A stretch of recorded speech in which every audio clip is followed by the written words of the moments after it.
Welcome to the 13th Annual Attallah Lecture. My name is Josh Greenberg, and I'm the Director of the School of Journalism and Communication, and it's my privilege to welcome you to the Carleton campus, to Richcraft Hall, and to this important event, the annual flagship public lecture of Carleton's Communication and Media Studies program.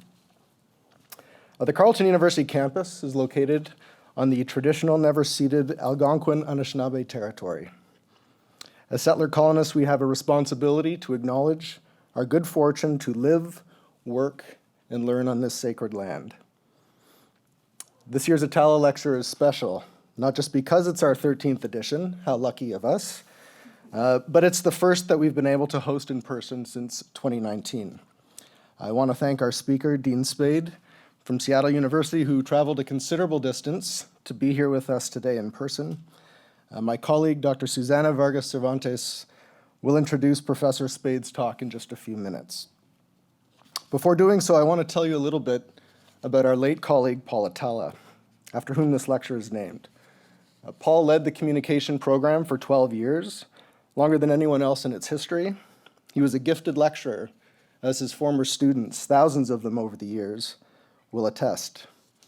An expert on the history of television, and of the relationship between broadcasters and their audiences. Paul was the author of several important books in both French and English, and is an important figure in the history of Canadian communication studies, the history of our program, and of our school.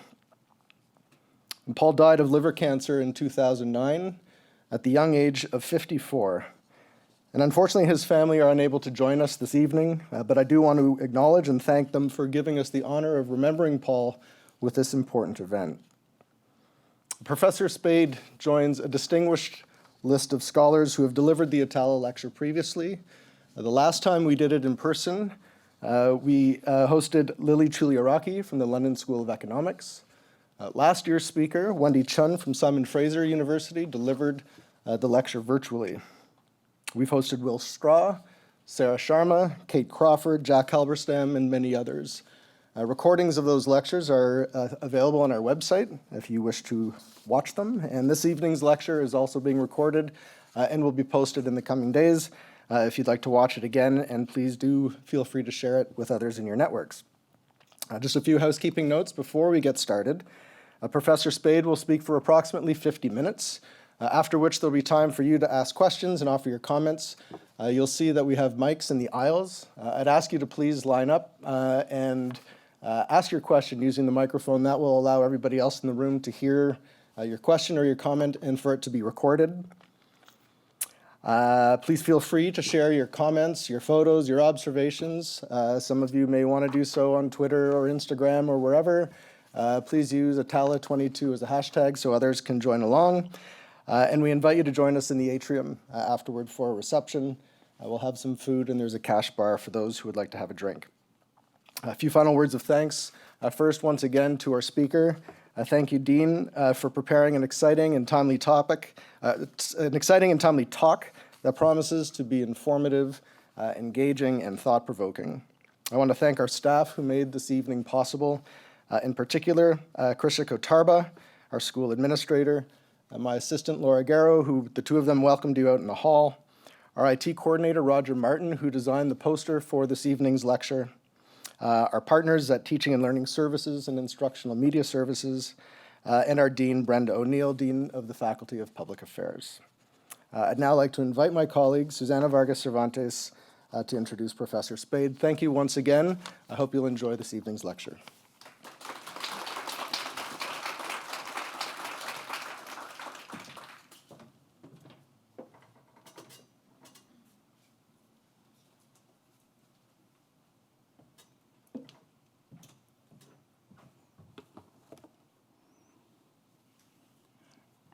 Thank you so much. It is my great pleasure to introduce Professor Dean Spade. Dean Spade's 13th annual Attallah Lecture poses the question, should social movement work be paid? A provocative question that inevitably will lead to even more questions. What is exactly the kind of work social movements are doing? Is it work? Does it count as work if it is paid? How social movement works benefits me? Capitalism and colonialism have created structures that have limited our understanding of what care means and what it looks like in our communities.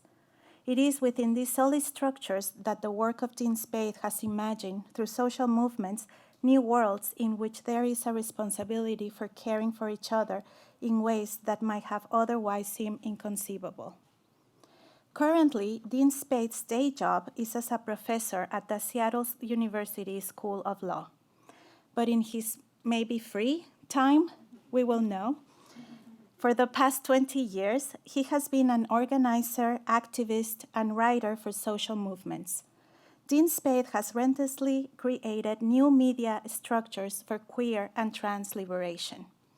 In August 2002, Dean Spade started the Sylvia Rivera Law Project. He was a staff member there until 2006 and a collective member until 2019. The Sylvia Rivera Law Project is a non-for-profit law collective that provides free legal services to transgender, intersex, and gender non-conforming people of color. Now, in its 20th year, the Sylvia Rivera Law Project continues as a collective, working to guarantee that all people are free to self-determine their gender identity and their gender expression, independently of their income or their race, with the firm conviction that this gender self-determination can be done free of violence. In 2001, Dean Spade graduated from the UCLA School of Law. Spade has shown how many of the reforms lobbied by the elite LGBT organizations in US have worsened conditions for those more marginalized. We needed a lawyer to tell us that we can't respect the law for its own sake, that we needed to work beyond civil rights reforms, and that legal interventions have to be used practically and tactically. In 2011, Spade published Normal Life, Administrative Violence, Critical Trans Politics, and the Limits of Law by Southern Press. In this Lambda Award-nominated book, Spade demonstrated how the law and the LGBT reforms have not addressed material inequality. Normal Life questions the reforms that have been created to supposedly benefit LGBT communities. The anti-discrimination laws, for example, have only worked symbolically, but haven't done anything to improve people's lives.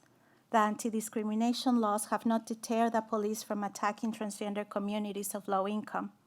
These laws pretend the problem is solved by saying, "You can't fire me," but this has not happened. Employment, housing, healthcare, and other forms of discrimination are rampant for populations supposedly covered by these laws. Dean Spade's legal work has called into question hate crime laws. Spade shows how while civil rights laws have prohibited racism for more than half a century, during that same time the racial wealth and income gaps have grown. Even more so now, after the pandemic, the caging of people of color has drastically expanded, and there has been more school and housing segregation in US. Dean's work is not only in the abstract. Since 2012, Spade has mobilized against King County in Seattle from building a $210 million new youth jail. The opposition to this new jail is just one of the many abolitionist social movements Dean is involved with. Mobilizing means showing up in different ways, like writing, accompanying someone that needs support in a hearing, writing a letter to a friend who is in solitary confinement, showing up at the protest, and supporting each other through mutual aid projects. I hope that you're not thinking that Dean's work is only about questioning and denouncing. Quite the opposite. Dean's life is about creativity and joy. It is about pushing us to imagine a better world and creating new structures that oppose racism, ableism, and sexism. This materializes in the mobilization Spade does for transformative justice practices that go from giving workshops to writing academic articles. We have practical strategies in his new book, Mutual Aid, but also in the details. I personally enjoy how in all the many social projects the Spade is involved in, his website, the website for Enough, for Pinkwashing, No Youth Jail, just to name a few, these websites always have a tab where you can find resources or take direct action.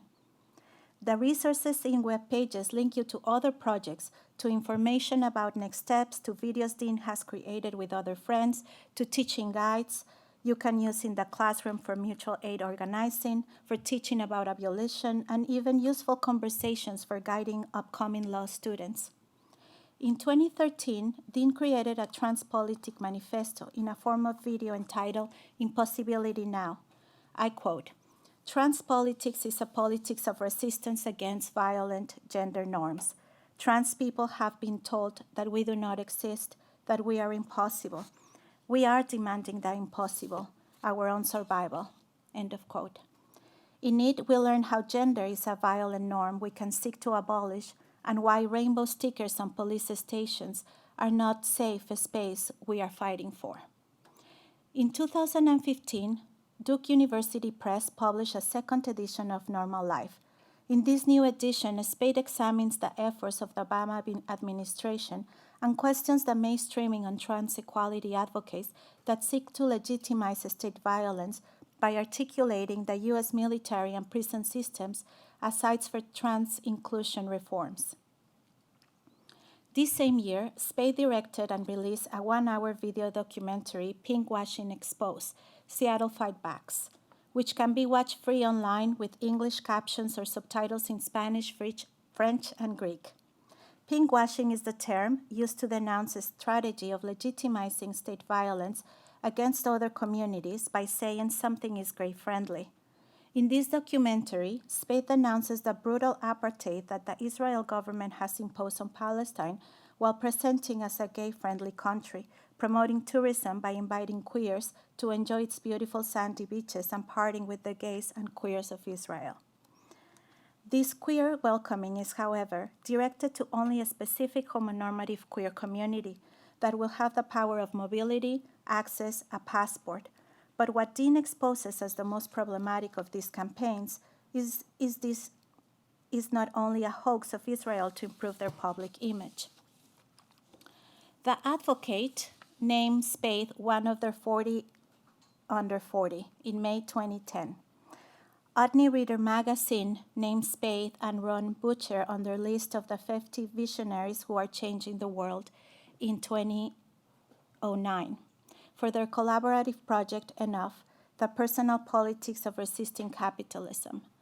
Spade has been a fellow of CUNY University Law School, of UCLA Law School, and Harvard Law School, and in 2010 was elected to give James Thomas Lecture at Yale Law School. He received a Jesse Dukerminier, award for the article documenting gender. I know this from reading Dean's Wikipedia page to prepare for this introduction, and I fear that Dean will not like this praising of his achievements because I know he shies away from taking the spotlight. But I didn't know how else to convey to you, who might not know him, my genuine admiration for Dean. I admire how Dean's work tirelessly built new social structures for social change, but I mostly admire Dean because I know his work and his free time, that all of his life is about a type of care and growth that is for him and at the same time for everyone else. It never comes from thinking his well-being is better or more important than anybody else's well-being. Every time I have read a new book or article by Dean, see a photo of him at a protest, I wonder where does he get the resilience, the endurance, the stamina, and the motivation to continue to push himself and push us, his readers, and his friends to imagine a better world. For Dean, the answer is never apathy, cynicism, or depression. The answer is recognizing how we are already living in the world we deserved. As we continue in a pandemic and our spirits might be giving up, tired, and not knowing where we stand, Dean Spade published the book Mutual Aid, Solidarity During This Crisis and the Next, reminding us that mutual aid is one example of the many ways that social movements have existed through time, how we have been building social change and already changing the world we live in. Mutual aid has already been translated to Spanish, Italian, Catalan, Czech, and it's forthcoming from various publishers in Portuguese, Thai, German, and Korean. In it, Spade examines that mutual aid projects are a form of political participation in which people take responsibility for caring for one another, and that changing political conditions is not outside ourselves, calling and pressuring our governments, or through symbolic acts, but that change is in our communities, that it comes by actually building new social relations that make possible, survivable, and flourishing. In his website, you can find a mutual aid toolkit to start your own local projects. There are many more academic achievements this has, all of them collaborations with friends. But what I would like to transmit to you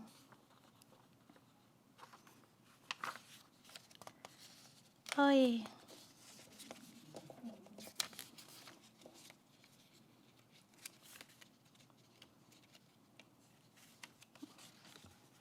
I don't have the last page. But what I would like to transmit to you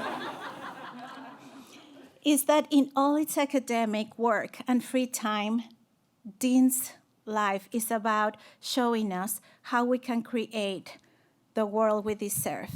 So I would like to invite you to listen to Dean's talk, not as how you would listen to another colleague in admiration and feel inspired, but I invite you to listen to Dean's talk, really knowing that you can too, in your work, create these social changes. I invite you to listen it with joy, and that the inspiration creates in you how it will be different to have decision-making in the classes, in the university, not just writing collaboratively, but how it would look to have a horizontal decision-making in every aspect of our lives. And there was one, sorry, now I'm improvising, but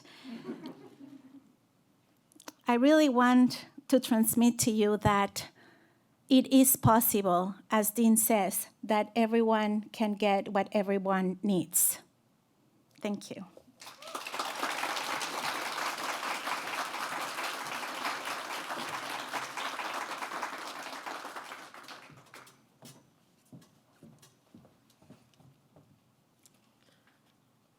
Thank you so much. It's so sweet to hear someone you admire, like what they think about what you do. You know, it's a rare treat in this lifetime. Thank you so much.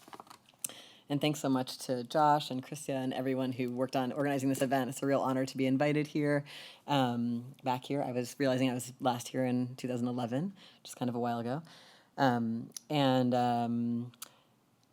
You know, I wrote some new ideas for this talk, so it's messy and it's like unformed, and your questions will help me think through how I'm totally wrong. And so, I've chosen a topic that's controversial. Like this topic has like mildly come up in several events I've been in with Miriam Kaba, someone I really admire and collaborate with a lot. And she was always like, "You're gonna get canceled if you say that." So, you all are the first people who will get to cancel me for this. Yeah. So. You know, I'm really glad to be here. I really appreciate the land acknowledgement, and just want us to think about how does deeply understanding like every institutional space I'm talking about in this talk as a colonial project for those of us in Canada and the United States, like impact how we would think about these like sort of strategic and practical questions that I'm bringing up. Like, I hope that is obviously woven throughout, but I want us to try to lift it to the surface.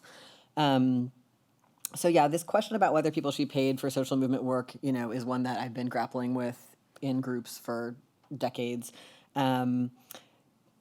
Because whenever we're starting groups or working with groups, and these days I'd spend a lot of my time working with people doing mutual aid projects on like the problems that come up in their groups, like just like basic stuff around conflict and capacity and how to make your group big and last and work, and you know all the power dynamics, and like the question of money is a big one, both in terms of being central to conflict and just asking like what kinds of infrastructure can we build if we use, you know, if we have money as part of what we do, and in what ways and from what sources. Like this is just pretty big. So yeah, I wanted to like, it just comes up again and again. So I wanted to And I think it's sort of related to a question that maybe I'll just get off the table right away, which is like, it's this thing I hear sometimes from my students where they're like, is social movement work something that only people with privilege can do? And that speaks to me of like a heartbreaking lack of awareness of the history of social movements in the world, which are always done by those who are at the bottom and have the most to gain through change, like peasants, like people who wreak havoc and cause change are people who worked a lot, had a lot of care obligations, had the least amount of food. Like like just because we may see like news footage of people with privilege doing mutual aid projects or something, and that gets celebrated. And certainly we see a lot of like coverage of charity in our societies because it's system affirming. That is not who does social change work. And so it's so important for us to be careful of that misunderstanding, which is a reasonable misunderstanding inside the mythologies about social change that we are constantly subjected to. But just super erasing of the realities of who really fucks shit up in amazing ways and has sought our liberation and has fought for survival and liberation. Okay, so yeah, I got this picture up. Wildfang, which is like some kind of company that makes like woke clothing, like gender neutral clothing or something. They make these pay me bobby pins, and they also have like a pay me enamel pin. And I just think it, and they of course chose to use a black model to illustrate them. And I wanted to just think about this. There's a big ethic right now of pay me. It's a big hashtag. It's like it's a frame that people are excited about. It makes a lot of sense, right? Especially if we think about like the long feminist anti-racist critiques of uncompensated labor of women, especially women of color, people with disabilities, migrants, Black people, Indigenous people, like queer and trans people, like that. It makes sense, right? Like, of course, those people who are targets are expected to lead institutions and organizations through anti-oppression processes unpaid. We're expected to like explain and teach about our experiences of marginalization endlessly. We're supposed to be willing research subjects for people with greater levels of access to ask us invasive questions about our lives. It's especially something that trans people have experienced in certain ways, but all those groups that I just named. I think we could also see this kind of pay me critique inside the critique of the way emotional labor is unevenly done in our societies and uncompensated, right? That like certain people are socialized to ignore power dynamics, to ignore emotional dynamics, to ignore their impact on others, and have to have very little emotional awareness, and others are socialized to notice and care. And so certain people at any job or in any group are doing all of that work of noticing and caring and meeting people in crisis and knowing how to listen, and other people are like not doing it and are like bumbling around hurting people.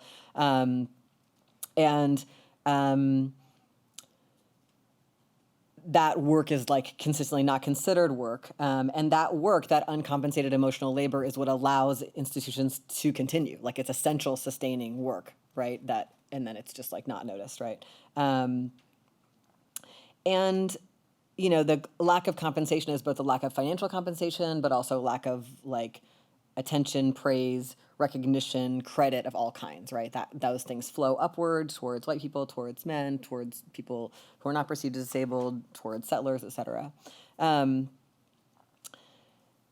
aspects of this critique, I think, really like are connected to like the long feminist critique of the uncompensated nature of reproductive labor overall, right? So some of you might be like connected to that kind of Marxist feminist conversation about how women, and especially racialized women, do uncompensated labor in a capitalist system that makes capitalist extraction and wage labor possible. So like the more classic picture of that is like a heterosexual couple in which like the man goes to work and gets the wages, and he gets to control the money and control the family and have as much violence as he wants and take it out on the family. And women are like doing all the care labor, the literal reproduction of the worker, both the new generation of workers and the like sexual labor and cooking labor and housework labor that lets the wage earner return to work. And so that like capitalism requires this mythology that he's doing work and what she's doing is just like natural. It's what women like. It's love. Like this kind of way of framing that labor as leisure or as natural, and so that it's not work, right? So that then pay me becomes like a really smart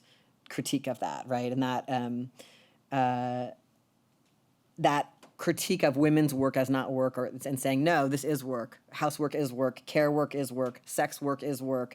This critique also comes with artistic work is work. Pay me, right? This is I just want to like credit that this is there's a reason that these bobby pins exist. It's not just about selling bobby pins, although it is also about that. And we should think about that. So all this makes sense and is true. And I want to raise concerns about how the demand to pay me currently circulates and what we might miss. I am not interested in absolutes. There's no part of me that's like, we should never pay, blah, blah, or we should always pay. It doesn't work. That's not how I've not learned that to ever be a useful approach to anything I'm trying to do, to make trouble with others. And sometimes it can feel really appropriate to demand payment, especially like in institutions, right? Like so many of us have been down this road, like maybe especially people in my generation, like we saw like decades of like, institutions like universities and workplaces being like, oh, you're so mad about how people of color are treated here, women or trans people, you do a training for everyone. And we will never make it mandatory and we will never pay you to do it. And you have to do it while you're experiencing it, even though you're the only one of those who works here, you're one of very few. And meanwhile, like we'll make like the training on the new computer system mandatory and make everyone, and we'll pay the people who do that. And we'll make all the other, you know what I mean? Like it's like someone's getting paid, just not you. So then, of course, pay me is like, fuck yeah, like, of course, right? Like, that can feel very meaningful and responsive. And meanwhile, those people are also getting paid the least and getting the least credit at the job already in the scene, right? That's why they're so mad. So it makes sense that we have that response. And I think we could be curious what happens once we get paid. Because I don't know if this is happening as much in Canada now, but in the US now we have like this whole DEI industry, diversity, equity, and inclusion. So now, and especially in response to the uprising of 2020 against anti-Black racism, universities all appoint like a vice president of DEI, and if they can, they make it a Black woman, and it's like now they've got this one employee. you know what I mean? Like it can get really small actually once you pay someone to do it and decide one person's the expert. Like it's designed to quell an uprising, and it does that because it professionalizes and individualizes this. And some of the people who get appointed to that are really radical, and some of them are probably like pretty professional. That's why they got appointed to it. You know what I mean? They have to have gotten through a certain set of gatekeeping mechanisms to get appointed to that. And then they still have a boss. Whereas like the movement that got them there didn't have that boss. It wasn't like, underneath a dean or a president, right? So it's like there's something going on there that we can be worried about, even while we recognize, oh, hey, that's a concession to our demands that indicates something about power we've built. But it's our opponents doing it. So it's probably not like good for like the trajectory that we're trying to be on, right? Being paid is not freedom or justice, is what I'm trying to argue. And that, a lot of times those moments, especially the campus diversity work, it's like it becomes smaller, the work. It becomes not collective. It involves very few people suddenly. It's just like those people on this committee or whatever, whereas before a bunch of people were mad and they're being unruly about it. Now it's like orderly again, and working within what that system is comfortable with. And it's usually a dead end, tokenizing and not mobilizing. And I don't know, maybe I should have said this. My basic assumption is that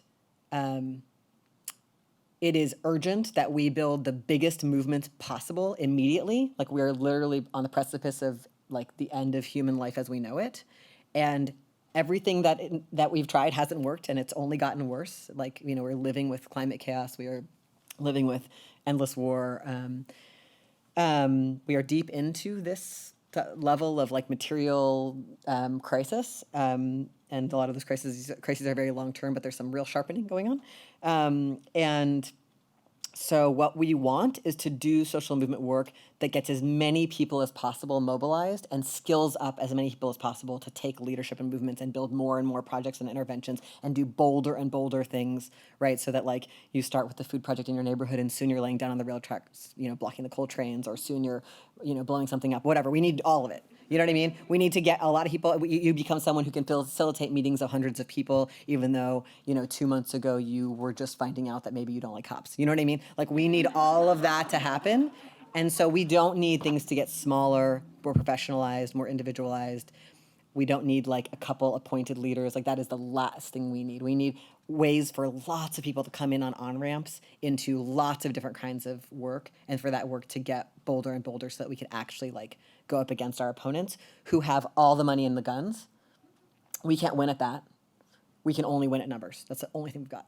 Like most people on earth are losing out from this system. So that's like all we've got. So that anything that gets smaller and smaller should be worrying for us. We want more people to have more access to their own anger, their own sense of creativity, their own sense of working with others, right? So a couple of like examples that I've encountered that have made me think about this question of pay me a lot. One, I went to like to give a talk at a smallish, elite liberal arts college, and this dynamic I've seen it a lot, but it was really interesting. They have like really good like DEI people, like the people who they've hired into those roles are actually like rad people I really like. But what's happened is that now, if you're like a young, undergraduate organizer there, and you're like, have some marginalized identities, and you've got some like fire in you, they hire you. Like all the undergraduate activists I met were being paid. They like make them into, they make them have like jobs in the dorms, and then they also like pay them to do different trainings. And it's like they were all these little like entrepreneurs, and so their organizing wasn't organizing. They had jobs. You know what I mean? It was like they were little DEI associates, as a result, the campus was kind of depoliticized, and the vibe was this is being taken care of by the college. Concerning. I was like psyched for those people to have some money or whatever, you know what I mean? But it felt like they were also like kind of being socialized to be like little resume builders. You know what I mean? It was like, I was like, this is interesting. In some ways, people are getting some of their demands here, but what's going on? Like, as opposed to like, I think a lot of us look to like some of the student organizing, in Puerto Rico or in Montreal or, whatever. In some places, just thinking about some of the places, that I've had relationships with people there, that like where like hundreds and thousands of people are like filling the streets and shutting down the buildings, and that was not going to happen at this college because they took everyone who was really cool and they put them on the payroll. Another example I want to name is just like a lot of nonprofits I work with. Like I work with a lot of groups that are most of the groups I work with nobody's getting paid, but I work with some groups where it's a nonprofit that are doing all different kinds of amazing things, like interventions related to the criminal punishment system, trying to do transformative justice work at different scales, doing youth organizing, whatever, different things. And sometimes there's this vibe like we want to give everybody who participates here a stipend, like.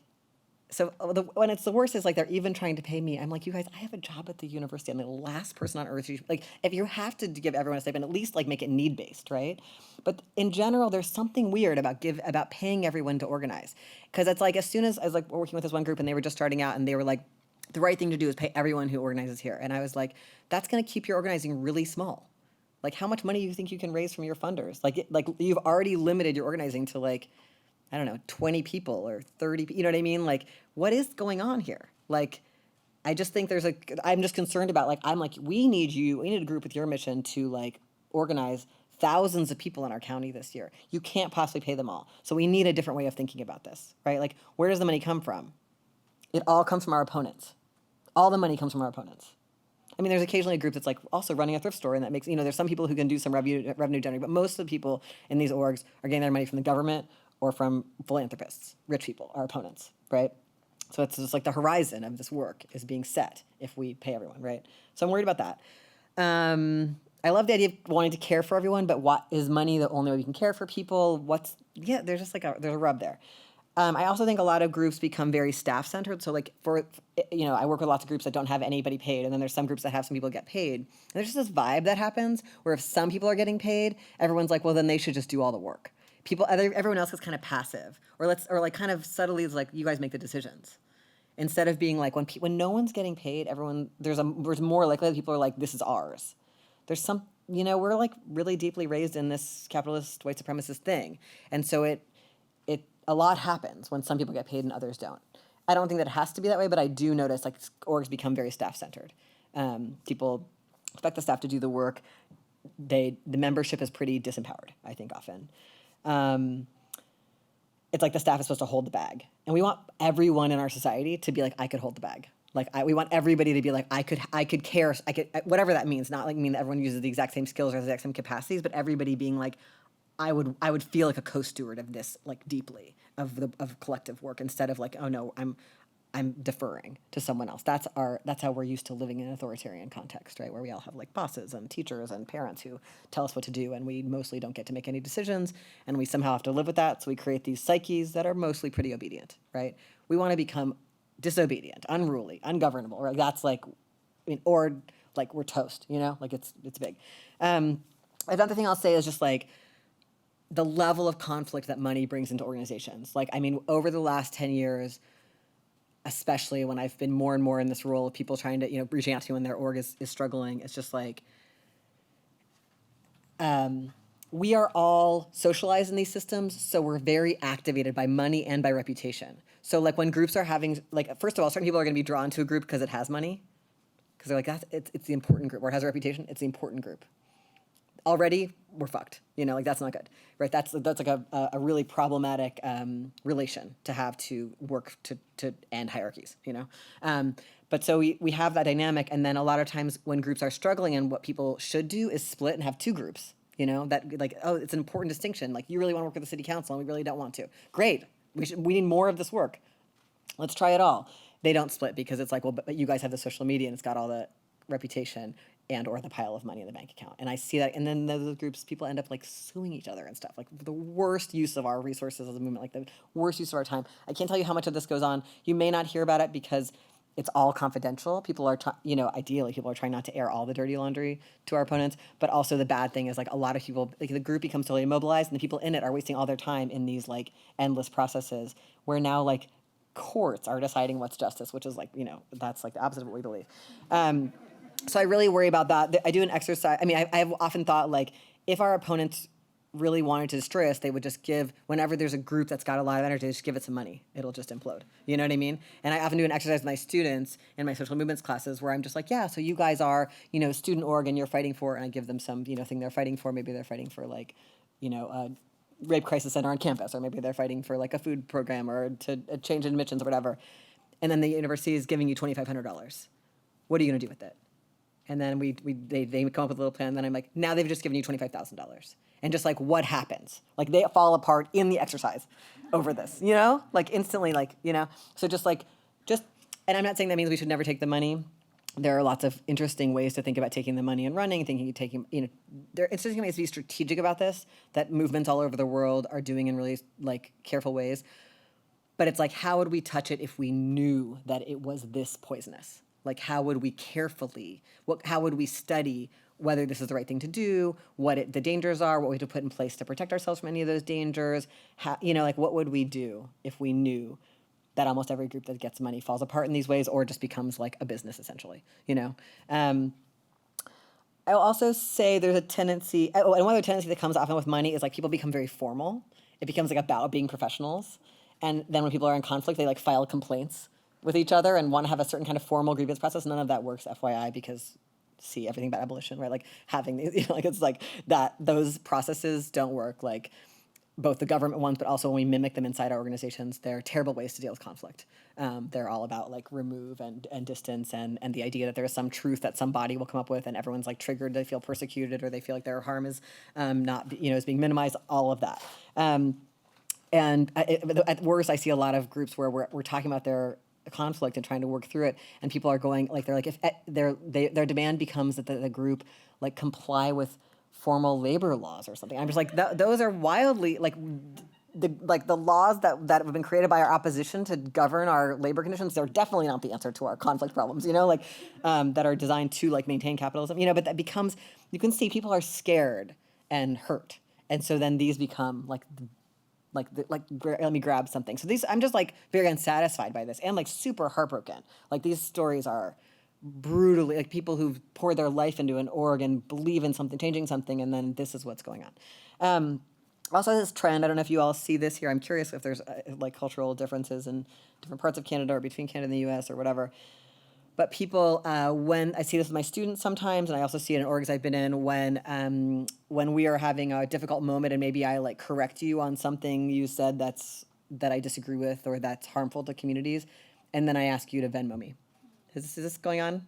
Younger people in this room, so like, right? It's like, okay, I'm doing uncompensated labor. I taught you something, But this to me is kind of, it's like, wow. It's like really sharpening to a point over here, Like, it's like, yes, people were impacted by having to do that labor. But what does it do to us when we financialize that? Like, I just think there's some questions there. Like, are there other ways we would want to recognize that labor and that care that someone has given when they've offered a correction, maybe even about something that's like hurtful to them or their community, Like, is this the way to get there?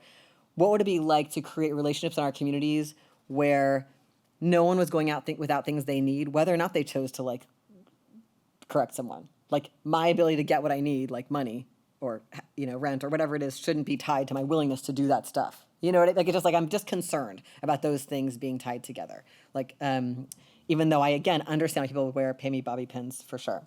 Wait, I was going to give us another slide just for fun. This is the one from the let's see. Is it showing for you? No. What do I need to do? Do I need to press this button? No. Let's see. I might give up because it's not really important. From the beginning. Oh, yeah, okay.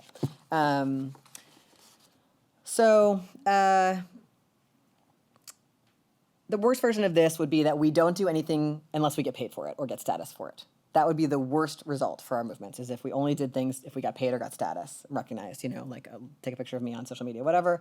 I think somewhere in here we have lost, I'm a Gen Xer, we had this idea called a sellout. And we were like really worried about being seen as a sellout. And that is like totally disappeared, I think, in the context of social media, where everyone's like, I want to be branded as being woke and I want I want to be an influencer.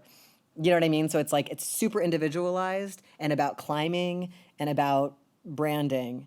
And somewhere in there, there's just like no concern about being a sellout. So it's like, we want to be like, we want to, use all media technologies in whatever ways we think are beneficial in the moment. And I'm, again, not an absolutist to any of that, but I am concerned about the sort of loss of this. Like, maybe sometimes it's like we should be suspicious if someone's getting paid by the government, a corporation, or, you know what I mean? Like, we should be like, why are they here? What's going on? Like, that would be the kind of older activist version of this concern about sellouts.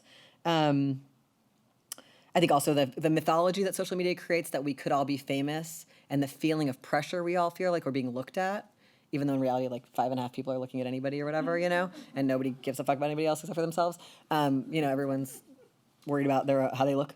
That feeling, it creates a lot of perfectionism, a lot of like image management stuff, a lot of like, I think it makes it hard for people to like learn in public and just be like, oh dang, I was totally wrong about that, or like, hey, and like have that generosity towards each other about like learning in public, which we have to do in our movements. I almost feel like I think that when I was young and we didn't have the internet and we were doing activism, it was really hard to find a lot of left ideas. So if you showed up at the meeting and didn't know the same thing I did, I was like, well, of course, why would you know that unless someone told you or gave you that zine that's like not for sale anywhere, And so it was like we were a little more willing to be like you know what I mean, just to do those kind of like, oh, hey, maybe you don't know this is why folks in this group feel like this way about Palestine, or this is why we don't say fat phobic stuff. It's, you know what I mean? Just like, you might not know, And now there's like an expectation that everything on the internet we should all already know, which is not how. That's not possible, but it feels like, oh my God, what if I get caught not knowing? Or gotcha, I caught you not knowing something, which feels really, not workable for me.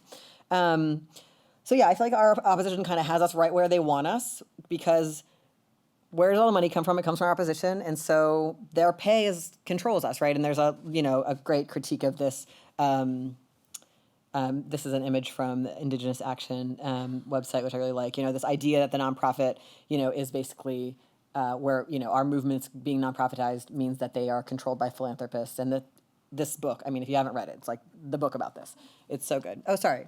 Oh, is it not up?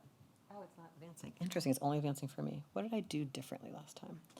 Let's see. I pressed from the current slide again. Oh, yeah. This is the image from Indigenous Action. And this is the book, The Revolution Will Not Be Funded, by Insight.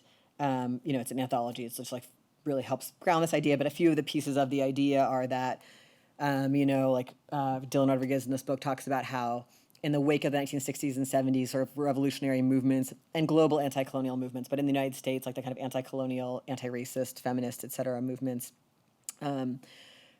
there's kind of a system of like a carrot and a stick, right? The stick is like the criminalization of those movements, the assassination of their leaders, and the carrot is like the creation of the nonprofit system, and the idea that if you do your work in ways that are not threatening to the fundamental rules of our system, if you do depoliticized social service work, if you do like limited legal reform work that doesn't really transform the systems, then you can get paid to do it.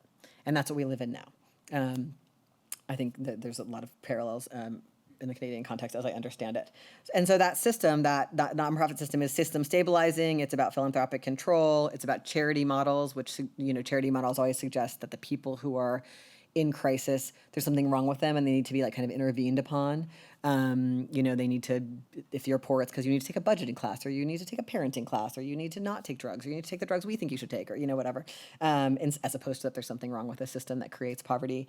And that, the kinds of social services that are created in the charity model have like strict eligibility criteria, like you can't get this because you're undocumented, you can't get this because you have felonies, you can't get this unless you take these meds, unless you don't take these other drugs, creating this idea that the crises we live under are the fault of the people in crisis, and that there are like deserving and undeserving poor people, and that the role of social service agencies is to decide who's deserving and undeserving, and like, oh, you're lucky you get on the wait list for housing because you like check every box correctly, and the other people should be stigmatized and should die in the street. The nonprofit industrial complex and this kind of philanthropic control also creates like a problem of institutionalization for movement orgs, where people are like likely to stick with strategies that aren't working because the funders like them, and we declare false victories for money. We're like, look, we passed this.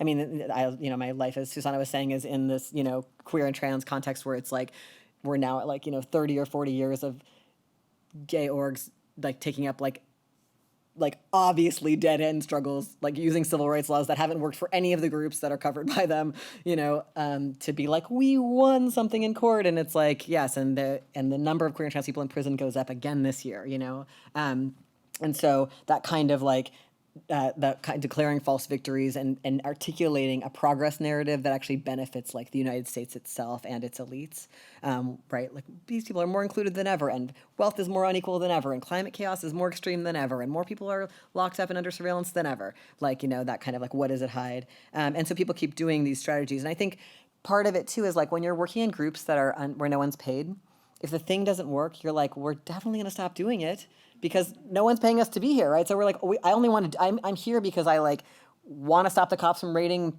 encampments of unhoused people, or I'm here because I want to stop oil pipelines or whatever. I'm definitely not going to spend a single minute we are constantly evaluating, like, is this working, right? But nonprofits are in a totally different framework. They're not responsive to conditions, not by the fault of anyone who works there, having worked in nonprofits my whole life too, but by design, they're responsive to to funders and to like the mechanisms of institutionalization, what we already do, what we already put in the work plan from last year, what our budget says we can do, what we hired staff to do, what we didn't hire staff to do that,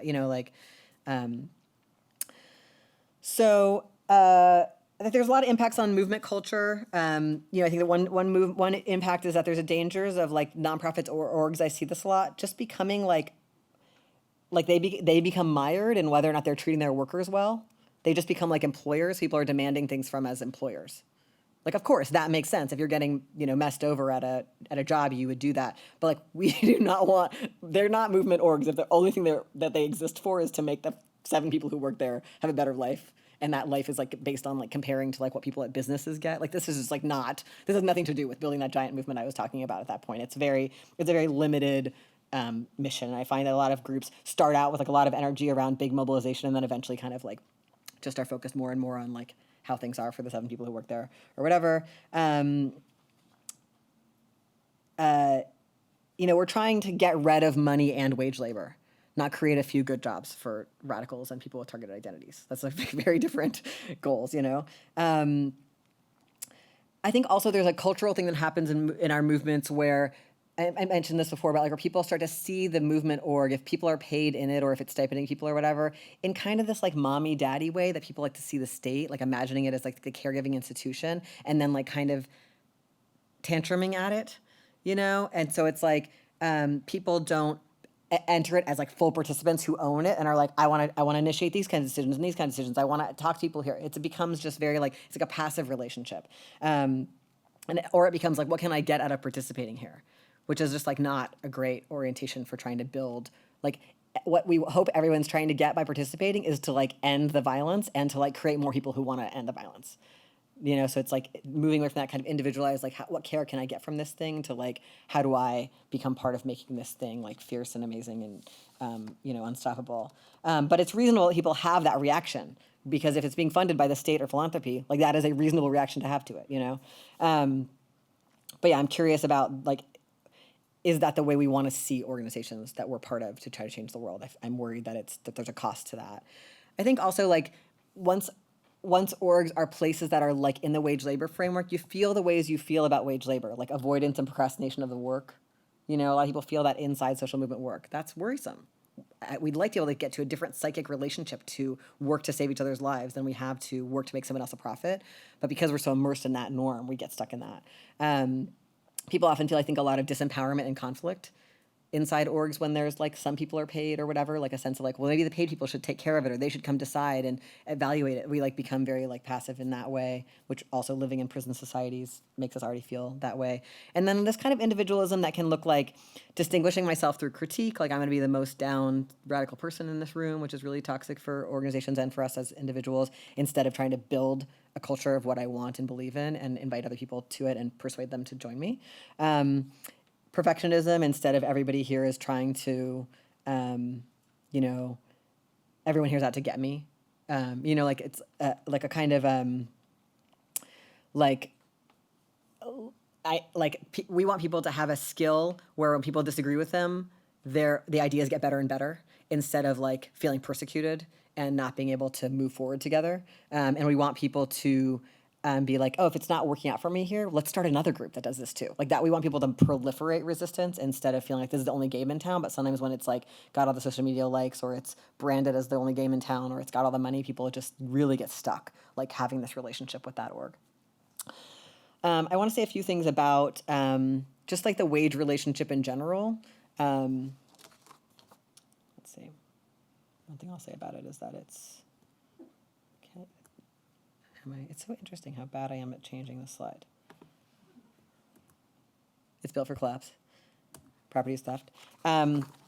So, you know, right now we live in this wage relationship where we have to sell our labor to participate in institutions driven by profit, right? Everything in our lives is like driven by profit. And we have to sell it, you know, we have to sell our time for less than it's worth to them. That's how they get a profit out of us. And it's a coercive relationship. Like the entire economy and society is organized around extracting profit from people's labor, people's housing needs, extracting from the planet endlessly, or not endlessly, because eventually we won't be able to survive here to extract from it anymore. And I think that's going to be soon. So whether you work for a for-profit business or you work for a nonprofit like a university or in social services, the systems we all work in are organized to maintain that system of extraction, to train people to work in it, to throw a few crumbs at the crises created by it in order to sustain and legitimize that, right? Social services, charity, et cetera. I've been reading Kathy Weeks, you know, writing against work, and I liked how she talked about how work is like so central to our lives that even those of us who can't do it, like even if we're people on disability benefits or who are, you know, have aged out of the workforce or who are too young to be in the workforce or whatever it is, it's, you know, it's enforced everywhere, like psychiatry, social welfare programs, school, all of them are aimed at making people ready to work. Like the norm that you only deserve to exist if you can work is so central, and it is so radical for us to be anti-productivity and against that norm, right? And that, you know, also this feeling I think I see as a lot of people, like any dream you have is funneled through work, like you need to make a career out of it. Like that is like the story of college, right? But I don't know, you know, like I'll go to a lot of places and be talking about radical ideas for all these years, and I'll meet young people and I'm like, and they're fired up, and I'm like, yeah, like what are you thinking about? Like what do you want to do? And they're like, I want to be the executive director of a nonprofit. And I'm like, what would that nonprofit do? I don't know. Like, so that tells me, like, what have they learned about change that is wild, you know? Or like somebody wrote to me on social media recently and was like, I want to do what you do. I want to give speeches. How do I do that? I was like, I just do all this other stuff and then sometimes I talk about it. But like, it didn't start with a speech. It's like, do you know what I mean? Like, that's so deep, right? Like that people seeing like this lie about leadership, you know, that's super hierarchical and dominating, you know what I mean? Yeah, so it's really intense. Have your dreams, your feeling of passion for change funneled through this kind of like story about what changes and very individualizing, right? And there's a huge moralism around work, right? Like a hard worker is the right kind of person, and so many of our movements say this, like we can only justify migrants being here if we can say they're hard workers, which is like horrible because of so many reasons, including like it's super ableist and super you know, harmful, or that, you know, gay people should have rights because they're tax-paying workers. You know, all of this stuff. It's just like it's brutal, and it's throughout our our movements, unfortunately.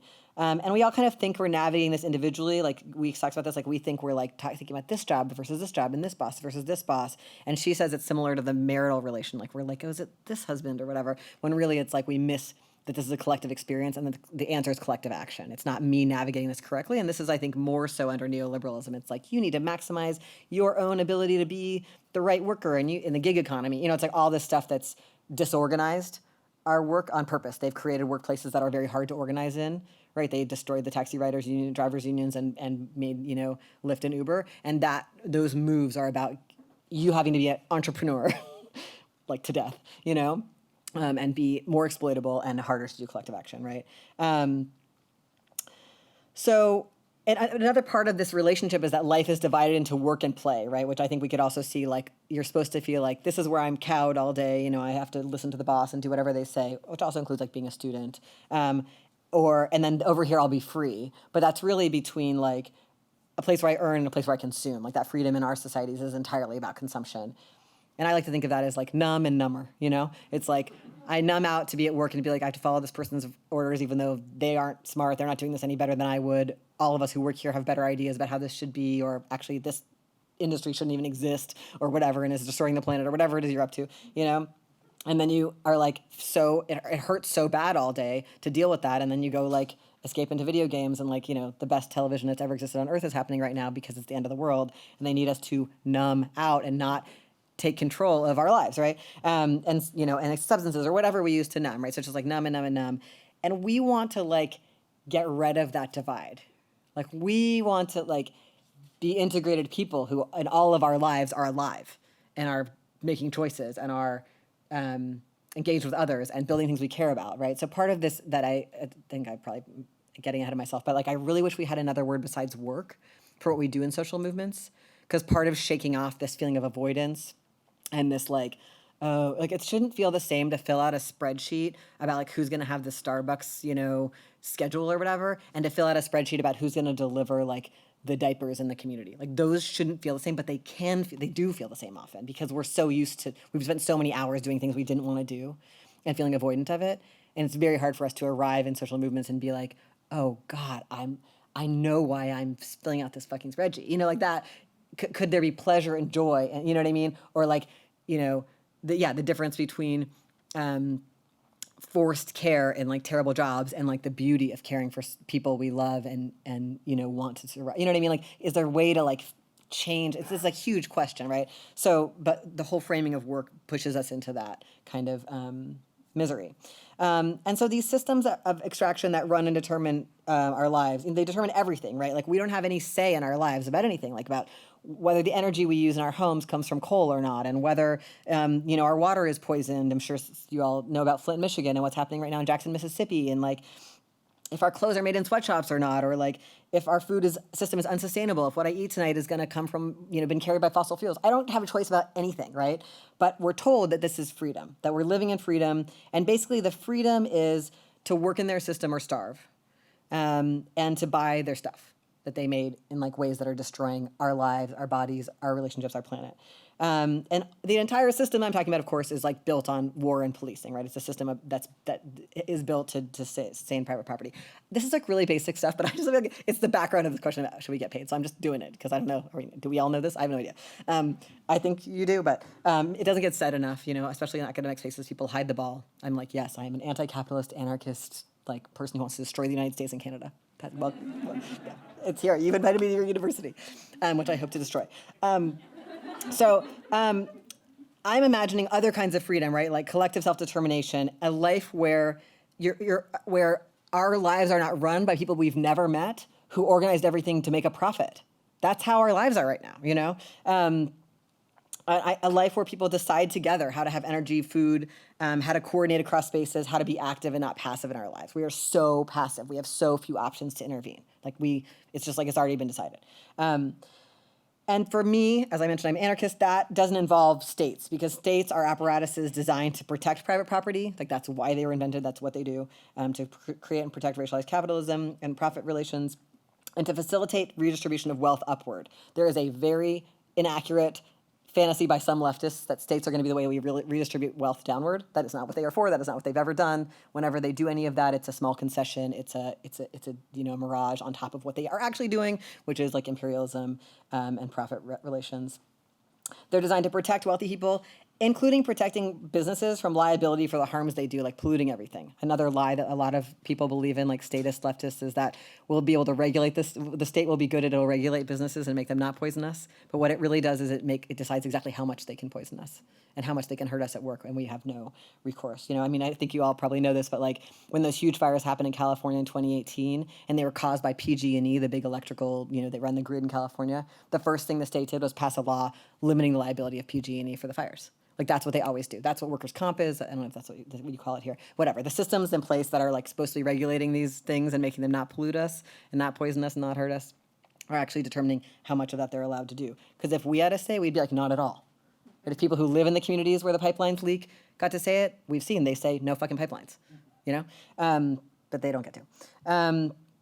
And these and states, disempower and conquer most people for the rule of a very few. That is what they are, and to force a way of life on all people in their territories. And I'm thinking about a lot of examples of this. Like I visited a couple of years ago the Grand Coulee Dam in Washington, where this was a public works project in the Depression era. I think it opened in like 1942 or something. So like really recently, and they just flooded where all these indigenous people live. They just were just like no consultation, just like literally flooded their lives to be like, now we're gonna have electricity all over the entire Northwest. Like that's just like, that is a classic like conquer, settle, our way of life, not yours. Like that's such a plain, obvious example. But I also think about in my region where I live also, I live in the Pacific Northwest, like indigenous people not being allowed to hunt and fish in traditional ways. Like just like, no, you will be relying on our food systems. You will enter our wage systems. You will stop living in your ways. Or I think about, just the way all of us, we could tell every story, right, are forced into dependency on energy, food, and health systems and profit systems and ways of thinking and knowing that we didn't choose. And then we're told this is a social contract and we agreed to it. No one asked me. So part of this is there's an ideology here that you have to make people work or nothing would get done, that we need coercive systems. These are the same ideologies used to justify why we need police and cages and borders, like that, like we're bad and we're dangerous and we're lazy and we're violent, and so we need these horrible, violent, coercive things, or else nothing would happen, even though for most of human history, these things didn't exist. And people actually love to take care of each other and love to like, including clean up messy things and like do dirty work in order to make a community thrive. Like that's actually the reality. But this mythology is really big. Another mythology people sometimes respond to is like, oh my God, I couldn't live under this other system you're imagining, Dean, because then all of us would have to do every job, and I can't like make vaccines and like fix sewage systems and take care of babies and do abortions, and it's like not true. We could also still specialize in the things we're really good at. Just FYI, there's no reason that we would all have to have every job. And this is I don't know why, but a lot of really brilliant people respond to me with that. So I'm imagining people not disempowered. I'm imagining people collaborating and creating ways of life based on consent. And also, by the way, the things we live under are increasingly collapsing. So we do this already. Like we already like there's a huge storm and like the Federal Emergency Management Agency in the United States, like it doesn't show up.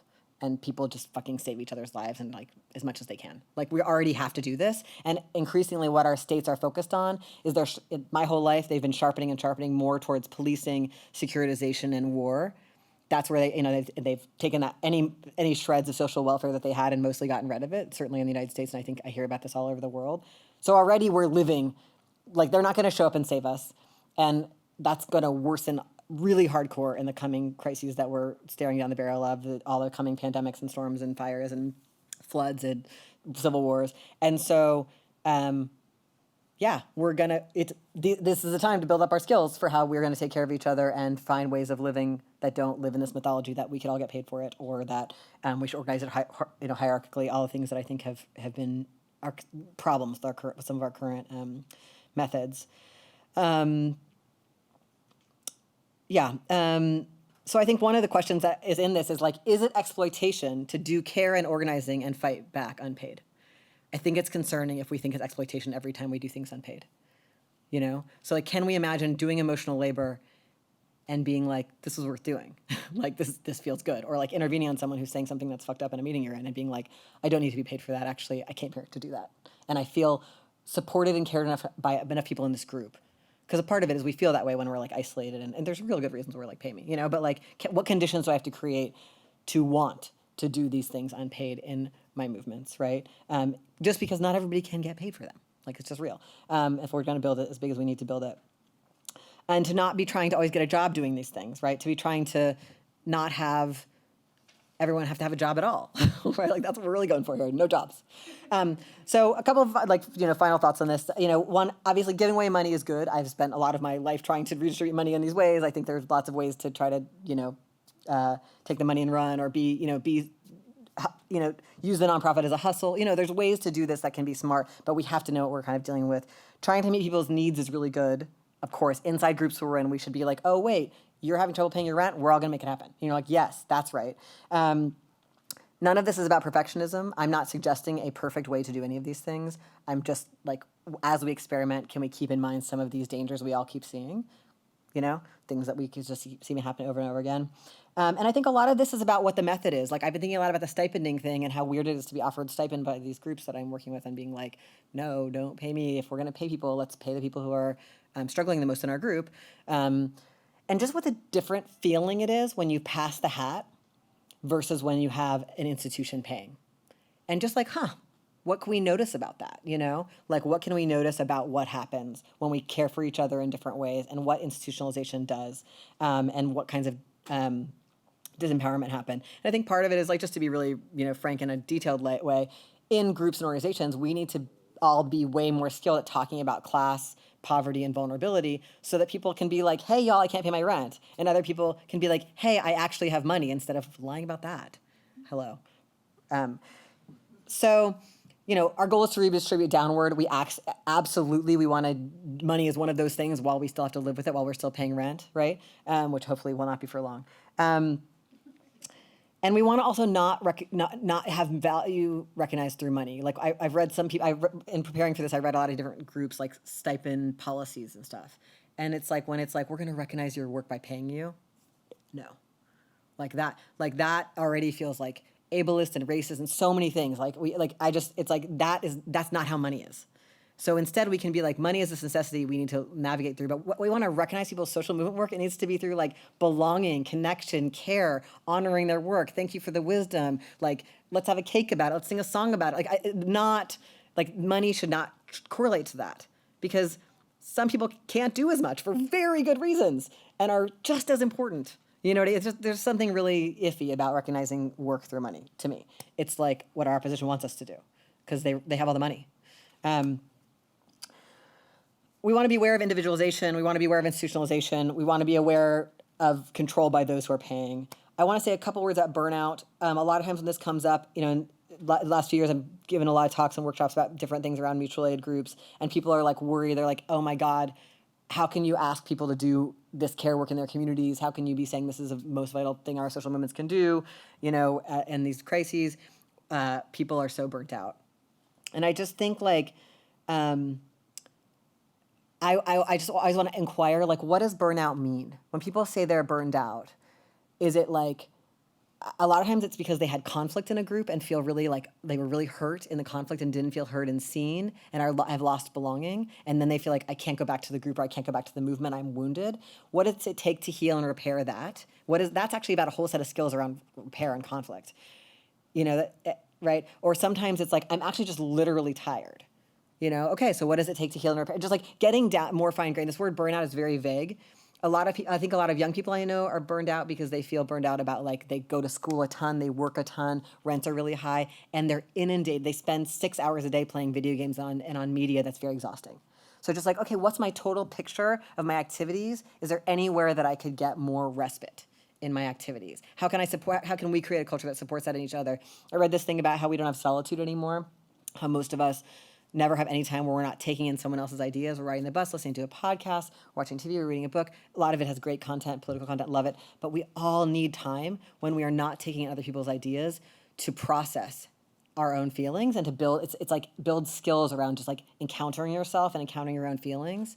And when people don't have that, they have a lot more conflict because there's like, I came in here, this really weird thing happened to me on the street 2 hours ago. I didn't let myself think about it at all. I'm at this meeting with you all. I'm actually still shaking. I don't know why. You know what I mean? Like, just like, what do we need to build some shared community practices, which are going to be really different for different people, but just even to like have a conversation about rest and restoration, given how inundating our society is, including with, and I think, very draining entertainment technologies that we think of as rest, but are actually numbing. Just like asking ourselves, what is a resilience activity? For myself, I learned this from generative somatics. I ask, like, after I do this activity, do I feel more connected, like aware, and present? And like, I find like anything involving TV, I don't. It feels good because I'm checked out, but it's not a resilience activity for me. It doesn't mean I should never do it, but going for a walk for me and being around plants more likely, or being with a pet, just like figuring out for each person what that is, like even having that question instead of just taking what they told us was relaxing for us. Like they would tell us to all go on a tropical vacation and drink a lot of alcohol because that's good for their colonial horrible industries. So like we shouldn't get our idea of what's restful and from them, right? So yeah, I have a lot of questions about burnout, and I also think that a lot of our, one of the skills we need is we need to better be able in our groups to say no to each other, to have consent practices, and to not overvalue working. So if we're just like, I only feel important when I volunteer for every task, well, yeah, I'm gonna get burnt out if that's the only time I think I'm important. When I do a lot of workshops with groups about capacity, and I ask people, what are you thinking when you volunteer for tasks that you know you actually don't have time or energy to do? And everyone writes stuff like, I want people to hear and think I'm important. I don't think anyone else could do this as well. Like all these things that are not, they're toxic thoughts. It's okay, it's cool because we all have the same ones. So it's kind of like, I'm not the worst person for having this thought. But like, it's like, we got to work on that. We got to work on like, it's okay for you to say no to me. Like a lot of us are not that good at experiencing other people's no's. I know how to say no. I know how, we can look at our group and be like, wow, let's reassess like, Dean keeps doing this over and over again. Let's have someone else do that. And so keeps doing that, like that kind of like group dynamic awareness, right? That involves also being able to disagree. Like, you know what? You want to do it differently than me? Let's just both do it separately. Like that consensus and dissensus piece, it's a phrase that my friend Morgan recommended recently. So that we don't end up doing this like martyring and procrastinating and, all this stuff that I think really is toxic in our groups. I just want to finish by saying that like, I've thought a lot about how a way to think about this, a reframe of the will you pay me is the how do we steal an attack, right? Like that's how we want to, we're like, I don't want to be paid by institutions. I want to steal and attack them. So one place I think about this, of course, is Fred Moten and Stefano Harney's famous essay, The University of the Undercommons. I'll just read a quick quote from it. It cannot be denied that the university is a place of refuge, and it cannot be accepted that the university is a place of enlightenment. In the face of these conditions, one can only sneak into the university and steal what one can. To abuse its hospitality, to spite its mission, to join its refugee colony, its gypsy encampment, to be in but not of, this is the path of the subversive intellectual in the modern university. I just love the idea that it's the ethical thing for us to do with institutions is to steal from them. I also think a lot about this book, Dixie Be Damned by Neil Shirley and Sarah Lee Stafford, that influenced me a lot, where they talk about the Great Dismal Swamp and how like so many escaped slaves, some people, we hear a lot about the Underground Railroad and people going north, but a lot of people stayed and then attacked the plantation. I just like, that part, of course, is hidden in the story that like school children learn about Harriet Tubman, who also was someone who was stealing and attacking. There's other framings, right, that they use. And I think that's really a beautiful history. And I think about Vicky Osterweil's book, In Defense of Looting, which also argues that, this kind of social disruption is actually what makes social change, which is so important when we see that, criminalized. And I think about Gord Hill, who maybe some of you know, who's based in the Vancouver area, who wrote this wonderful comic book called 500 Years of Indigenous Resistance that is just only stories of Indigenous people killing white people. It's like the thing you never get to see. You know what I mean? Like just these kinds of intellectual and political projects. I want to just finish. There's this, can I make the, yes, we're making war with these cops and these landlords. We're shoplifting. This piece called Fragments Against Reparations, 2022 piece someone sent to me recently. It's anonymously written. These people are arguing against reparations, which I think is really interesting. They're arguing, I think they're arguing against like state reparations, like asking for reparations from states and institutions, and they're arguing for stealing and attacking instead. And I just want to read a few of their bullets, just because it's a very provocative piece, and it goes on to have this It's really provocative. I recommend reading it. It'll freak you out. They say reparations are disempowering and based in begging. Reparations center our oppressors. Reparations are not based on our autonomy. Reparations are limited to the generosity and guilt of non-Black people. Reparations leave anti-Black structures intact. Reparations pacify struggles for Black liberation. Reparations integrate us into the burning house. Reparations will not end anti-Blackness or repair the damage it has done and continues to do. Attacking and taking is empowering and based in agency. Attacking and taking center our own needs and actions. Attacking and taking is based in our capacity and autonomy. Attacking and taking is only limited by our desires and capacities. Attacking and taking contain the possibility of destroying anti-Black structures. Attacking and taking are ways of healing ourselves. Attacking and taking are honest ways of addressing anti-Blackness. And then they talk about complicity, like what should non-Black people do? Complicity is empowering. Complicity betrays anti-Blackness materially and spiritually. Right? Complicity with attacking and taking. Complicity has the potential to erode racialization. Complicity is an honest way of relating, both to accomplices and to anti-Blackness. Complicity is based in shared goals and not guilt. This was like a useful provocation for me. So I'm done. Let's have a conversation about it.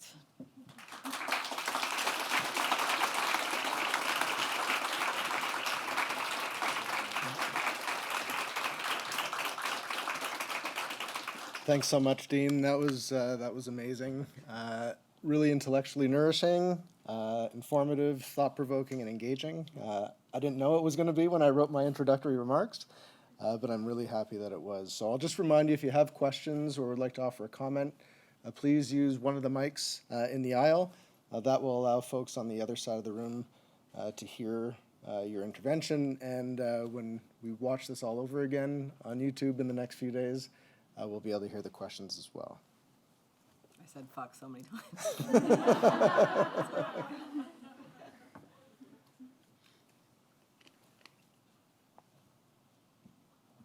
This is just like in class. Okay, I'll ask. Sorry. Just just back pain, if I sound awkward. So here's my question to you.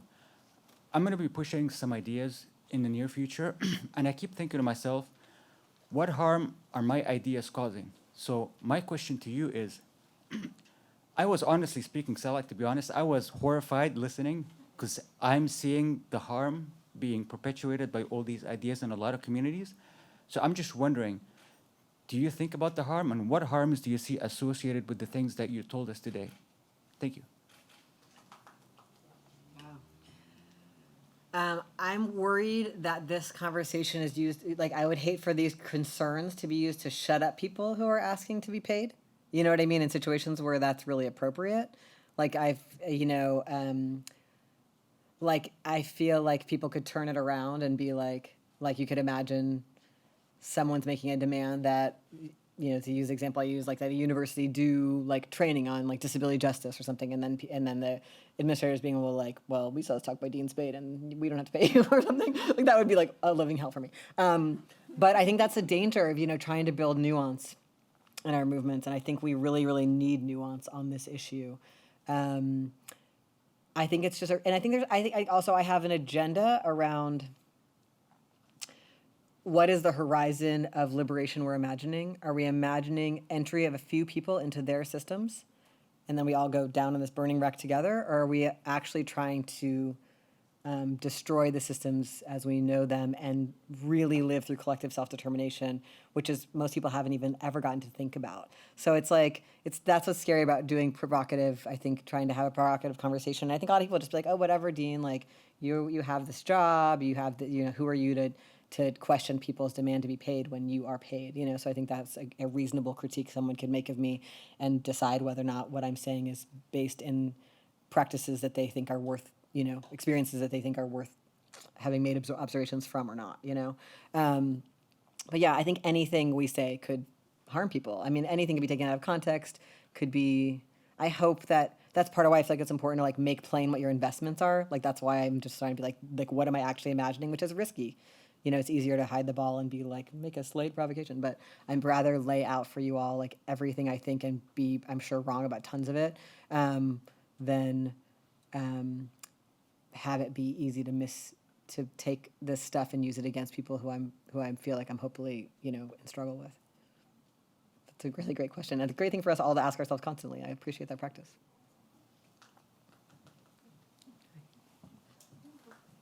Hi, thank you so much. That was really excellent. I have lots of thoughts. Say them all. I'm gonna stick with one because it's still kind of half formed, so not gonna try and say all of them. But so what I'm thinking through as you were talking, I was kind of thinking about it the whole time, was this idea of legitimizing. Because it seems really clear, right, that like when you pay someone to do social activist work, you're legitimizing capitalism because you're aping the system. But then it also feels like, and I don't really have much to back this up besides like intuition and feeling, right, that when we're not paying, then they almost kind of fit into this charity box, right? And it starts doing the like, which then itself seems to legitimize capitalism, like that's part of its job, right?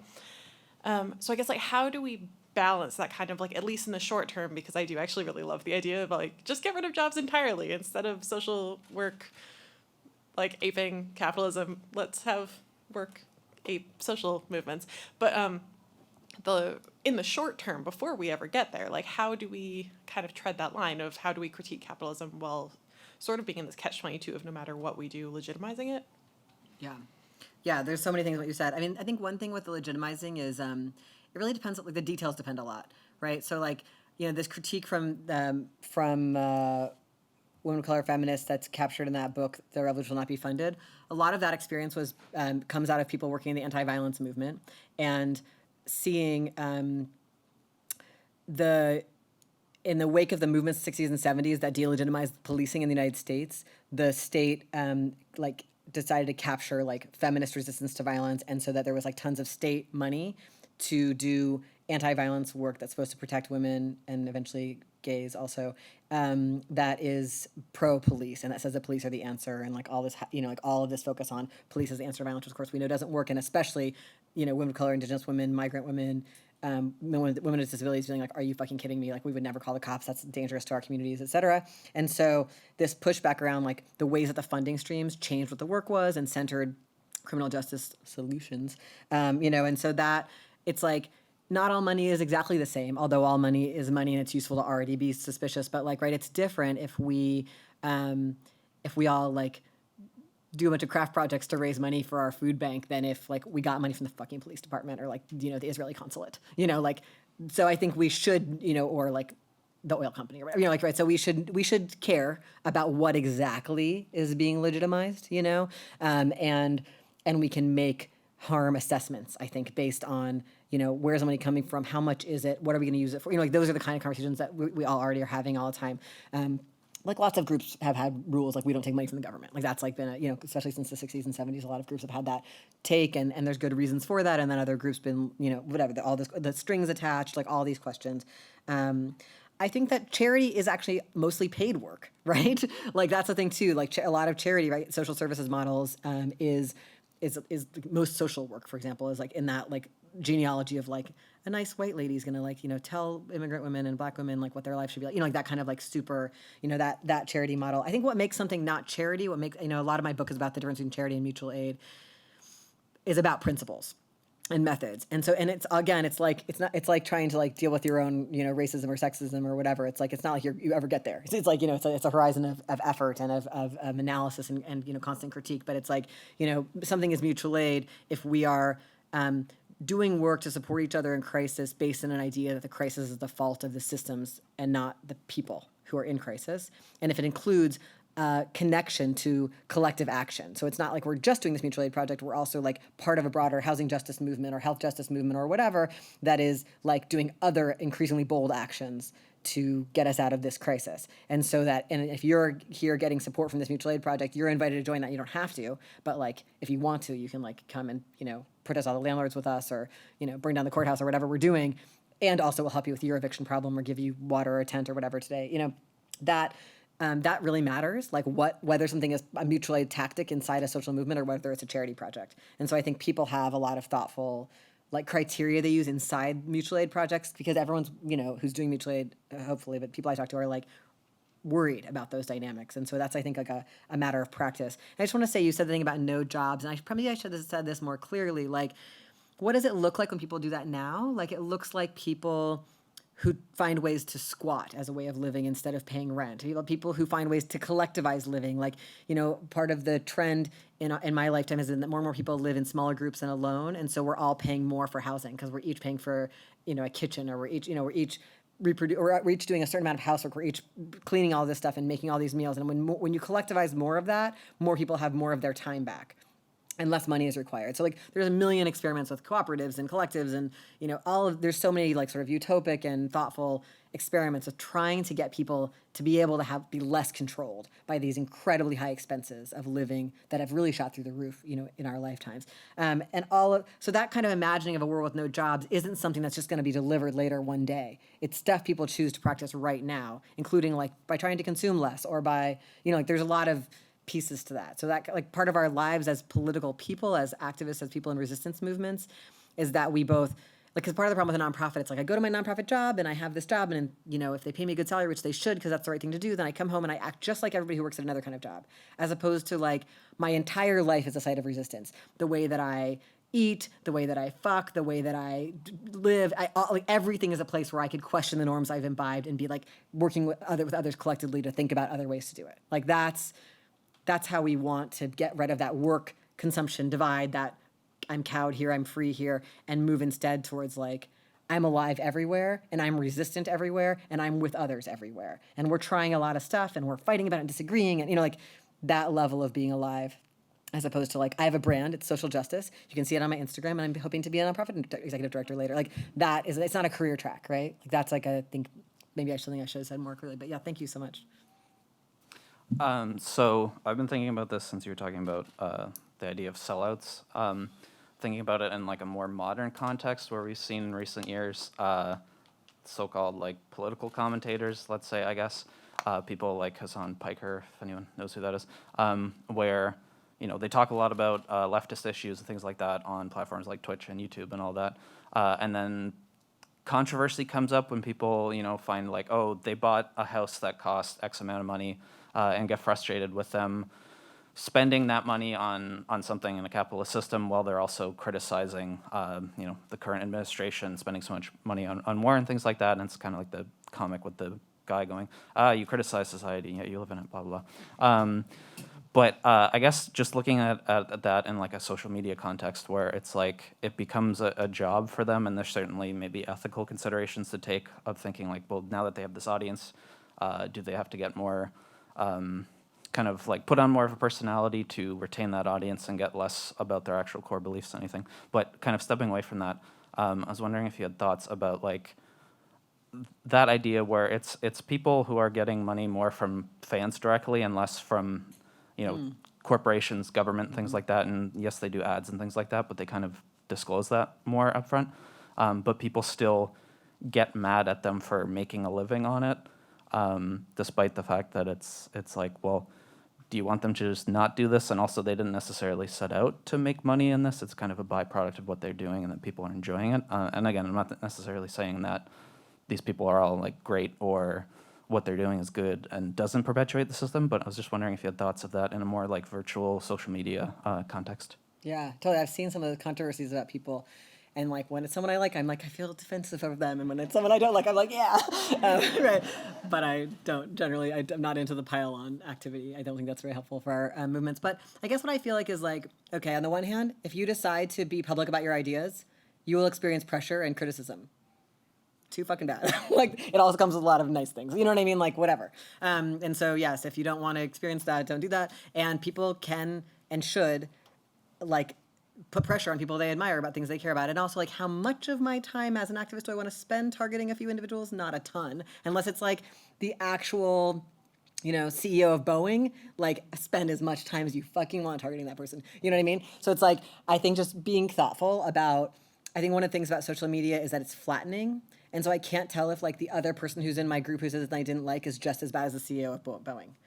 I gotta, have some discernment about that and think about strategically where to put that energy. But absolutely, like it's okay for us to critique each other about things like that. And it's okay for us to want people who like have a job to like be giving money to support people who are in prison right now with commissary. And it's okay for us to, like, it's okay for us to share each other's practices around that stuff and also face how it's hard to be like, like I'm in a dilemma. I live inside a system where I need certain things and they're only available through certain channels. Is it bad that I flew here? Like, we're constantly all in these dilemmas, like how to live in this toxic system that only gives us really poisonous ways to get our basic needs met, and then be like, should I do this one? Should I do that one? Should I, accept these terms?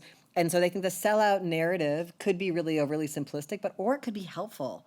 It's a form of pressure against the counter intense pressure we experience from these systems. So it's okay for us to put that pressure on our peers too, and to receive that pressure from people. And then you have to decide what to do, right? So it's like, if that encourages me to take less planes or to ride my bike more or to not buy from sweatshop things, or, good, and then within that, we can, because social media is like this circus around it, it can be kind of a distraction, too much, So I think it's just like, we all have to navigate that individually. In the same way, we all have to navigate like how to pay rent in this society. Like everyone's like, there's a few people who don't need to have a job, but the rest of us are like, okay. Like some people I know have been like, okay, I'm going to work at a cooperative grocery store so I can have more time for my art and activism. And some people are like, no, I'm going to try to have a job that's directly connected. I'm going to do social services work, but I'm also going to do activism and art that can't be done inside a social services job that, doesn't let undocumented people come in here or whatever. Like everyone's got to figure out how to pay the rent and eat and make trouble. And we can have compassion for each other in that and push each other and be like, look, I figured out this cool thing. This is a cool way to steal this thing. Or this is a way we could live together and give up some of these luxuries but have more of our time. Or like, ideally inside social movements, we are influencing each other on that. And that includes some level of criticism. And that's different than being like, I'm the best person in the world who's got it all figured out and you're bad. Like that's not usually, people don't really learn through shame, I've found. But people do, but sometimes public figures being shamed it's just part of our ecosystem. It's like, I can't make it stop, and it might, sometimes people do like have an about face, and like, that's a lot of big boycott movements are like, hey, how dare you say you're for justice and then you go play in Israel, stop. And that's good that people do that level of pressure. So I think social media is distorting for that, but sometimes people use it strategically because it is distorting for that. Yeah, really interesting question. Yeah, please. Thank you. I'm going to be all over the place. Great.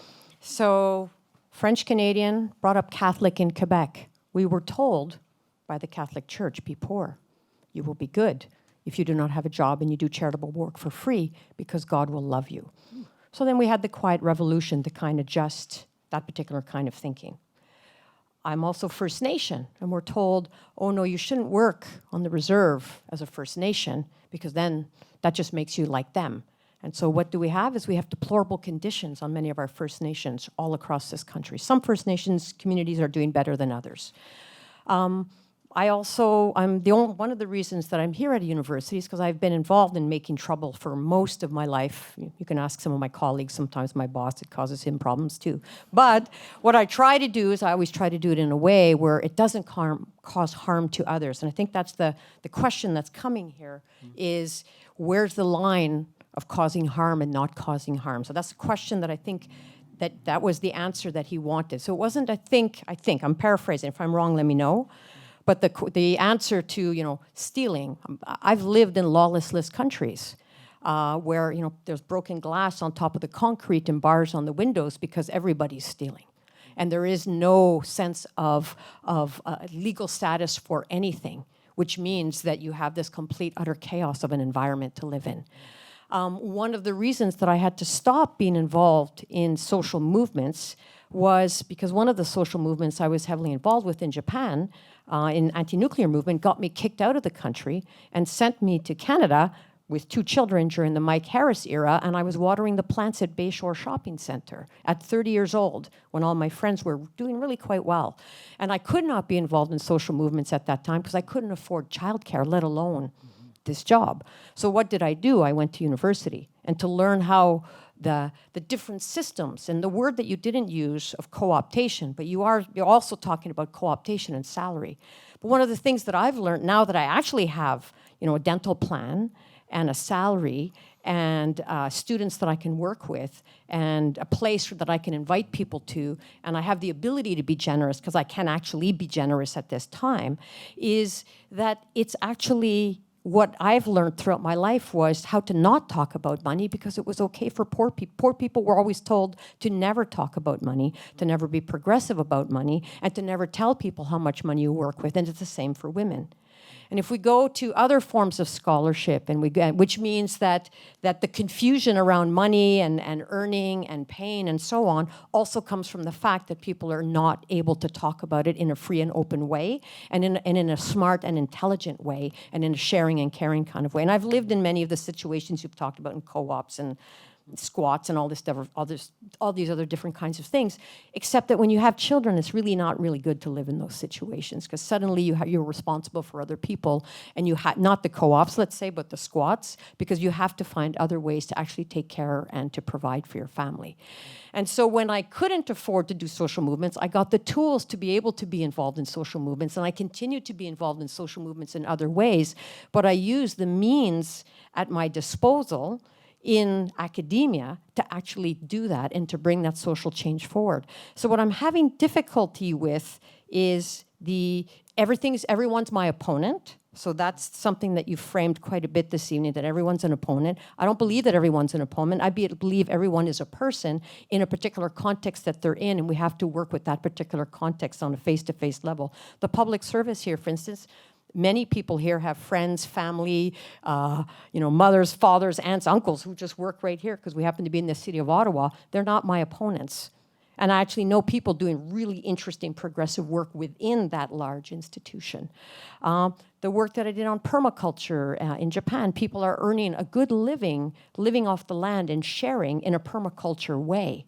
But they're paid for those things. In the province of Quebec, people get paid to do social movement work because they believe that it's important as a society to advance that work, and they have to eat. If you go to the Scandinavian countries, a lot of the social movement work is also paid for because people have a very good life, generally speaking, because there's a social system that works. So maybe the opponent discourse and the steal discourse and the attack discourse that you're bringing to the table today is coming from a U.S. discourse. And sometimes I want to push back on that U.S. discourse because it proliferates. And it proliferates, and sometimes it contaminates. Not saying that your thoughts are contaminating, but there is an element of, because the struggle that you're in the United States is so dire in so many different communities, that there's an assumption that that same direness exists everywhere in the same way, and I don't think that's true. And I think some reflection on, I am speaking from a U.S. context, in a U.S. inner city context, in a particular kind of high conflict type of context that I think is really important. And I worry, I really do worry. I worry about people stopping to speak about nonviolence. I worry about that a lot. And what you were discussing tonight, it feels like I'm back on I'm working with the Black Bloc on the front line of a G20 protest, and I have to discuss diversity of tactics. Like I feel like I'm back 25 years ago. So those are some, and as I said, I'm all over the place. I'm usually not this frank. I usually just go home and I'm angry. So I just thought I'd just kind of put it on the table, what I'm thinking right now about this, because there's some things in that you're very passionate about that I agree with, but there are things that are very, very dangerous. And even though you're saying you're not absolutist, you are leaning always, your examples and your anecdotes are always towards non-payment and not alternative ways of thinking, well, how we think about resources, some of which might involve money, because at the end of the day, we do need shelter. We do need to eat. We do need to take care of each other. We do need health care. We do need running water. We do need all of those things. And many of the places, like I said, in First Nations communities, those things aren't there. They were told not to be paid. And so they let others take care of them. And what do they have? A very bad situation. So some thoughts all over. I'm sorry, perhaps not perfectly attuned to everything that you said or aligned or in agreement with, but I thought it was important to say it. Thank you. Yeah, thanks for sharing all that. Yeah, I think I'm definitely not arguing that everyone is my opponent, but I do think it's really important for us to know that we do have opponents. And I'm concerned that I think like kind of the like liberal inclusion model that has been most dominant during my lifetime of kind of imagining how social change happens, which is a response. It's like a reactionary response to the movements in the 60s and 70s that were really pushing for like really, really drastic change. The liberal inclusion model imagines that like people at the foundations who want to fund our nonprofits are our friends and they have the same agenda as us and the government has the same agenda as us when it decides to co-opt our work, and that we lose that actually there's a set of people on this planet who are a very small elite who actually do want to and have successfully endlessly extract from all of us, and we should see them as our opponents. And on a kind of like interpersonal level, it doesn't mean that I need to personally despise them, but also that would be okay to feel that way about people who are making war and who are, destroying our lives and poisoning our water. That would be acceptable, I think. Like people's emotional range on that, I'm for it. But if you're in that role, it's like this conversation that happens a lot about the cops. It's like, is every individual cop a bad person? Doesn't matter. When they're doing their job as a cop, they're doing an institutional role in which they are our opponents. So that's like what I believe as someone who's anti-police and wants to get rid of policing. I think that I do think that my perspective is very U.S. based, and I appreciate that. And I think like Canada is a colonial country, and like Canada and Sweden and Norway, like all of these places are countries, and they're all capitalist, they're all racist, they're all have people in cages. Like I do think there are some things we could notice across those spaces, and I collaborate a lot with people in other places to ask these questions. Like what can I learn about even my own context by seeing what's happening in another context? And seeing the refinements. Like I remember the first time I went to Sweden, and it was like a big pride celebration, and they were giving out free rainbow flags, and it was sponsored by the state oil company, and there was an oil company logo on the back of the pride flag. You know what I mean? And this is about where you're getting paid. You know, like I do think these questions they're really strong actually in countries that have stronger payment actually of social activists. Like what are the limits that happen when you are being paid by the government? A couple other pieces. Yeah, like I think we might disagree. I actually don't believe that nonviolence should be our primary ethic. I'm part of, I think, a genealogy of people in social movements and scholars really informed by anti-colonial and anti-racist and feminist scholarship about the ways in which pacifist ethic is used to like criminalize and justify the marginalization of people fighting in their own self-defense. And so I strongly believe that we should have a diversity of tactics, and I am coming from that perspective, so thank you for lifting that to the surface. And I think that, I really appreciate you talking about your own journey of just trying to survive these systems and be part of these movements. I think all of us have one, right? And things like, can I find a safe way to live with my kids in a squat? That's like a really great question, right? And like, I think part of what it's time for us to imagine right now and what's helpful is like how fierce would the movement in my town have to be that people could have squatted places that would be safe for all kinds of people to live, and the cops would not be coming in there all the time, and people have done that in different places at different times. So like just like what kind of power are we trying to build so that we can we can eke out new ways of life and build and grow them and starve the systems that are currently extracting from us through things like rent. Like that question is inside there for me, and I appreciate the word cooptation. It's a very important word for me in terms of also like this book is about, that I'm telling everyone to read, is about the cooptation of feminist anti-violence work by a pro-police and pro-prosecution state. And that is what we're talking about here. To what degree does money circulate in ways that produce cooptation? I think we need to end, but I'll just say like part of my choices about what examples to use in this, it's like, I always want to talk about what part that's not being talked about. So if you're here at a university, you are getting plenty of information about how to become a social justice entrepreneur and have a career in social justice or a career in social services. Like that part is well trod. Wild Fang is making pay me bobby pins. Like we all know that part of the logic. It's the critique of that or the concerns that we don't hear as much. So that's what my focus is, while also acknowledging that there are like real reasons we go to that reaction. But there's maybe costs to some of the ways we pursue it. So that's kind of what I've been trying to think through. But I appreciate people telling me how it lands on them, since this is like my first time trying to have a conversation about this. And thank you so much for inviting me to share these ideas.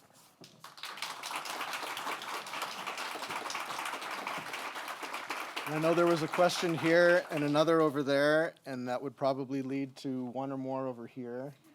And I regret that we are now past our scheduled time for the lecture and the Q&A. But we do have a reception out in the atrium, so I invite you all to join us there, and of course the discussion can continue less formally in that context. So I do want to thank you again, and thank everybody for coming, asking really thought-provoking questions. I think the conversation was outstanding.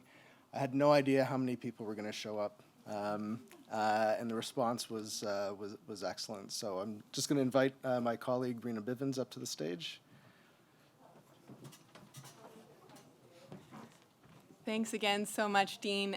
We have some non-digital tools here for you to continue your organizing work. Thanks so much for coming.